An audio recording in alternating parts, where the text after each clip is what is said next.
ஆண்களுக்கு இந்த ராக்கெட் ரொம்ப சின்னூண்டா இருக்கிறது பெரிய கவலையை ஏற்படுத்துது. அதெல்லாம் ஒன்றும் கவலைப்பட தேவையில்லைங்க. நிறைய பயிற்சிகள் மூலம் ராக்கெட்டை சூப்பரா மாத்திரலாம்.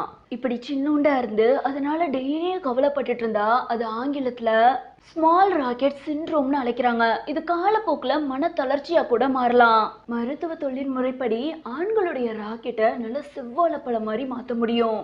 சர்ஜரியால மட்டும்தான் அதை செய்ய முடியும்னு சொல்லி நிறைய பேர் வாதாடுறாங்க. அதெல்லாம் இல்லைங்க, நிறைய ஆல்டர்னேட்டிவான மெத்தட்ஸ்லாம் இருக்கு. இதுல ரொம்ப முக்கியமான ஒண்ணு, சில பயிற்சிகளை பண்ணும்போது கடுகடுன்னு இருந்துச்சுன்னா அதை கண்டினியூ பண்ணக்கூடாது. ஃபர்ஸ்ட் பயிற்சி கரத்தல் முறை. முதல்ல ஆண்கள் இந்த ராக்கெட் பகுதியை மென்மையான முறையில மசாஜ போட்டுறணும். ஸோ ஆட்டோமேட்டிக்கா ஒரு 45 டிகிரியில துடிப்பாயிரும்.